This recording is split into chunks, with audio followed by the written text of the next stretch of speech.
नमस्कार, आप देख रहे हैं बड़ी खबर। मैं हूं आपके साथ उन्नति भटनागर। बुलेटिन का आगाज बड़ी खबर के साथ, जहां नीतीश कुमार आज 8वीं बार बिहार के सीएम पद की शपथ लेंगे। दोपहर 2 बजे नीतीश कुमार का शपथ ग्रहण समारोह है। आरजेडी से तेजस्वी यादव बिहार के डिप्टी सीएम होंगे। तेजस्वी यादव भी आज डिप्टी सीएम की शपथ ग्रहण करेंगे। आरजेडी कांग्रेस लेफ्ट के साथ नीतीश कुमार की सरकार। तो देखिए, बड़ा उलटफेर हुआ है बिहार की राजनीति में, जहां मुख्यमंत्री वही रहेंगे लेकिन महागठबंधन बदल गया है।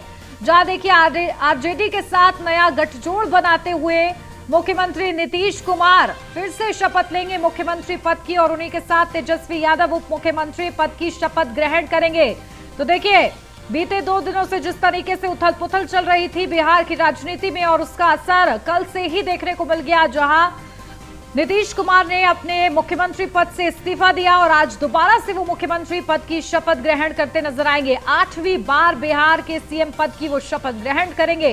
तो मुख्यमंत्री वही होंगे लेकिन महागठबंधन अलग होगा। ये गठजोड़ नया है, जहां आरजेडी के साथ उन्होंने हाथ मिलाया है और आरजेडी के साथ अब वो आगे सत्ता में काबिज रहेंगे। तो वहीं बताते चले, तेजस्वी यादव उपराष्ट्रपति पद, माफ कीजिएगा, उप मुख्यमंत्री पद की भी शपथ ग्रहण करते नजर आएंगे मुख्यमंत्री नीतीश कुमार के साथ। तो आज 8वीं बार बिहार के सीएम पद की शपथ लेंगे सीएम नीतीश कुमार।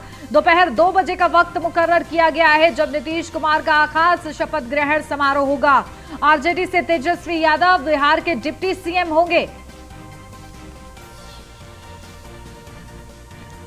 और चलिए, पटना से हमारे ब्यूरो चीफ मनोज कुमार हमारे साथ जुड़ गए। सीधा उन्हीं से अपडेट लेते हैं। मनोज जी, देखिए किस तरीके से बिहार की राजनीति जिस तरह से करवट ले रही थी, आज उसका रुख साफ हो जाएगा। मुख्यमंत्री वही रहेंगे लेकिन गठजोड़ नया है अब। जी बिल्कुल, नीतीश कुमार 8वीं बार सीएम पद को लेकर शपथ लेंगे। वहीं पर तेजस्वी की यदि बात करें तो तेजस्वी डिप्टी सीएम के लिए 2 बार आज शपथ लेंगे। और एक चीज मैं बता दूं कि जहां देखा जा रहा है कि जो भी जदयू के मंत्री थे वो सुरक्षित हैं, उनकी सीट या फिर मंत्री को लेकर मंत्रालय उनका चेंज नहीं किया जाएगा। और जो भाजपा के जितने भी मंत्रालय में मंत्री थे उनको उनके जगह पे अब आरजेडी, कांग्रेस और हम के नए चेहरे विधायकों का देखा जाएगा, जो मंत्रालय का लेंगे, मंत्रालय अपना संभालेंगे। साथ ही में यह भी बता दूं कि नीतीश कुमार जी की 2 बजे से आज शपथ ग्रहण भी है इस चीज को लेकर, और आज वो 8वीं बार 2 बजे शपथ ग्रहण करेंगे। और वहीं पे तेजस्वी भी साथ में होंगे। सारे विधायक अपने अपने खेमे के, सारे पार्टी अपने दल के साथ वहां मौजूद होंगे, जिसमें माले के होंगे, सारे विधायक मौजूद रहेंगे, आरजेडी के सारे विधायक मौजूद रहेंगे, वहीं पे जदयू के सारे विधायक मौजूद रहेंगे, कांग्रेस के सारे विधायक मौजूद रहेंगे। इनके साथ ये जाकर आज शपथ लेंगे।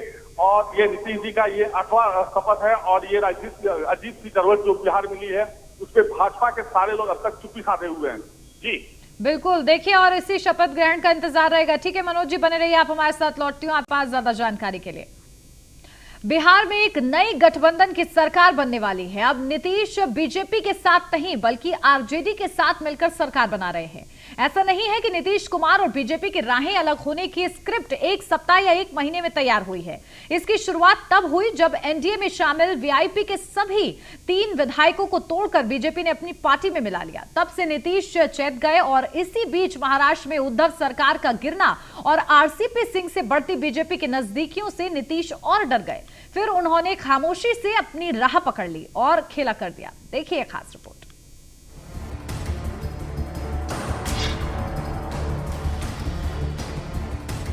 अलट उलट सलट पलट चल पलट, ये बिहार की बयार में खूब रफ्तार के साथ निकल पड़ा है, बहता ही जा रहा है।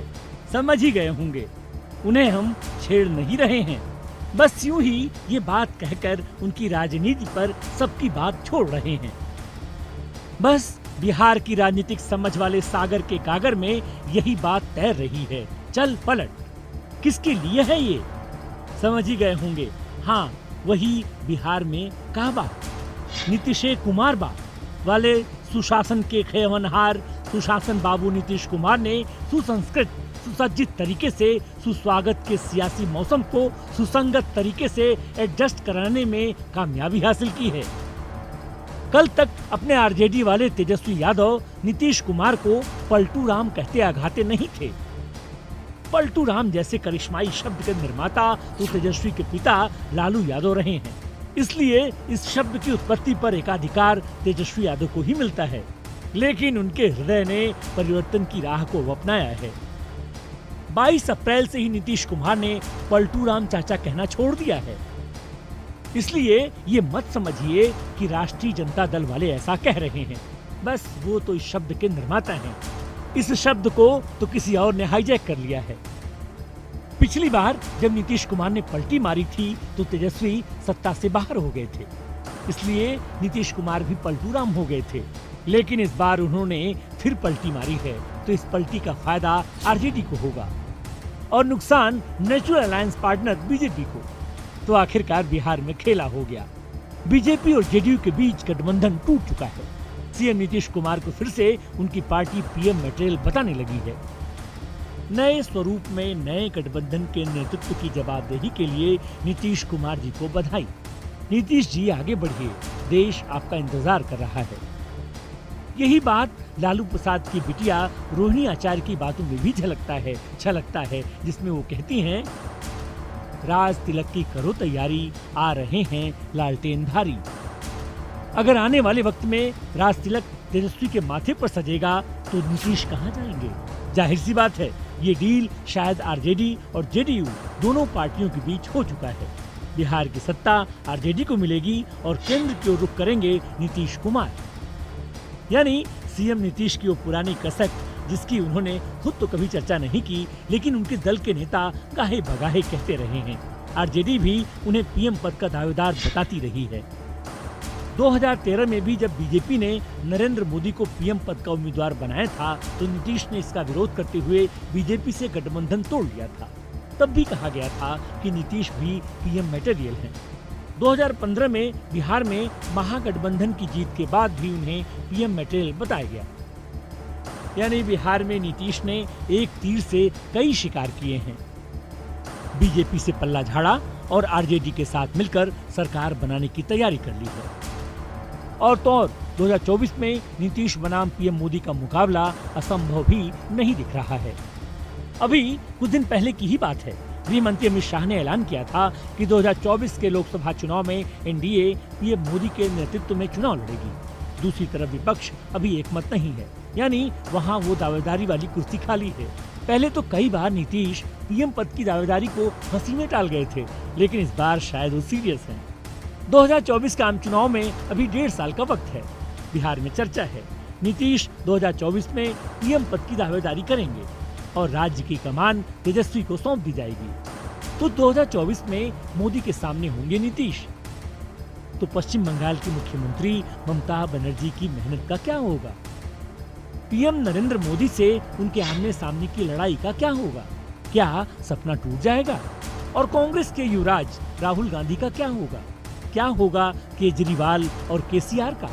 क्या बिहार में जो हो रहा है वो नीतीश कुमार की ओर से देश के शीर्ष राजनीतिक पद पर पहुंचने की महत्वाकांक्षा का नतीजा है?